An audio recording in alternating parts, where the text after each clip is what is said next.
और छतरपुर से बड़ी खबर आ रही है। जी हां, पंडित धीरेन्द्र कृष्ण शास्त्री ने दलित पुजारियों की वकालत की है। सभी शंकराचार्य और आचार्यों से उन्होंने आह्वान किया है कि दलितों को भी पुजारियों के रूप में जगह मिलनी चाहिए। जब सब हिंदू, तो दलित को पुजारी बनाने में क्या आपत्ति है, क्या एतराज है? ये कह रहे हैं, हम ये नहीं कह रहे हैं कि कौन होना चाहिए। इसमें ना कोई दलित बचा है, ना कोई पिछड़ा और बिछड़ा बचा है। तो देखिए, साफ तौर पर कहते हुए नजर आए पंडित धीरेन्द्र कृष्ण शास्त्री, वकालत करते हुए नजर आए कि दलितों को भी इसमें अहम भूमिका निभानी चाहिए। और वो शंकराचार्य से भी आह्वान कर रहे हैं। उनका यह कहना है कि इनको भी जगह मिलनी चाहिए, ये भी पुजारी बन सकते हैं और इसमें क्या आपत्ति है, क्यों नहीं बन सकते। हालांकि वो ये भी कहते आए कि ये नहीं कह रहा हूं कि कौन बनना चाहिए, लेकिन अगर वो बनने के योग्य हैं तो फिर उनको बनने से क्यों रोका जाए। हम ये कहते हैं कि इस देश में ना दलित है, ना पिछड़े हैं, ना बिछड़े हैं, तो सब होने चाहिए। जब हम हिंदू ही बना रहे हैं तो फिर कौन इसमें दलित बच रहा, कौन इसमें पिछड़ा बच रहा। जब हम ये मैटर ही खत्म कर रहे हैं तो फिर तो सबको मिलना चाहिए अधिकार। और वर्तमान में ऐसा अधिकार सब जगह होना प्रारंभ भी हो गया है। तो हमारे शंकराचार्यों से और आचार्यों से भी प्रार्थना है, इस बात पर बहुत पुरजोर तरीके से व्यवस्था पर हम सबको समर्थन करना है कि इस देश में अब ना कोई दलित है, ना कोई पिछड़ा है, ना कोई बिछड़ा है, ना कोई ब्राह्मण है। जब सब हिंदू हैं तो हिंदू ही मंदिर का पुजारी है। और देखिए, बहुत बड़ी जो है बात उन्होंने कह दी है, बड़ा बयान उन्होंने दिया। इस पर बवाल तो मचेगा, लेकिन इस पर कितने लोग सहमत है, कितने असहमत, ये आने वाला वक्त बताएगा। लेकिन फिलहाल इस पर ज्यादा जानकारी के लिए बातचीत करेंगे। हमारे साथ हमारे न्यूज हेड शरद द्विवेदी जी जुड़ गए हैं।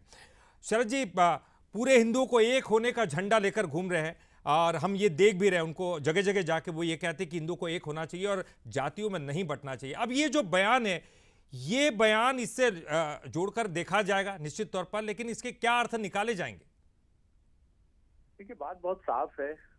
जिस तरह का एजेंडा भारतीय जनता पार्टी का है, बागेश्वर धाम जी उसी झंडे की हिमायती के तौर पर, उसी झंडे को आगे ले जाने वाले एक संत के तौर पर नजर आते हैं। जैसा प्रधानमंत्री नरेंद्र मोदी जी ने कहा कि इस देश में 4 ही जातियां हैं, युवा, किसान, महिला और वंचित वर्ग जो समाज का है। उन्होंने कहा, मैं तो 4 ही जातियां मानता हूं कि युवा हैं, किसान हैं, महिलाएं हैं और समाज का वंचित वर्ग है, जिसे आप समाज का गरीब तबका कह सकते हैं। यही बात दूसरे तरीके से बागेश्वर धाम जी कह रहे हैं कि मैं तो इस देश में 2 ही जातियां मानता हूं, अमीर और गरीब, बाकी कोई जाति नहीं है। और दूसरी बात, जो बड़ी बात वो कह रहे हैं कि दलित पुजारी होना चाहिए अनुसूचित जाति वर्ग से, इसकी भी समय समय पर बात उठती रही है। क्योंकि जो सनातन परंपरा को समझते हैं वो जानते हैं कि हरि को भजे सो हरि को होई, जात पात पूछे ना कोई, हरि को भजे सो हरि को होई।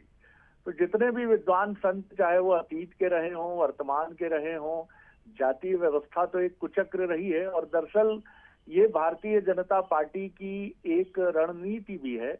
जो जातिगत जनगणना और जाति के नाम पर जो कार्ड विपक्ष की तरफ से पेश किया गया है, प्रस्तुत किया गया है बीजेपी के सामने, उसका जवाब देने की कोशिश है। एक तरफ हिंदुत्व का एजेंडा लेकर आगे बढ़ रही है बीजेपी, दूसरी तरफ जाति के मसले पर संतों की तरफ से, सनातन धर्म के प्रमुख चेहरे हैं उनकी तरफ से एक इस तरह का भी एक प्रेशर और पीयर ग्रुप बनाने की कोशिश नजर आती है।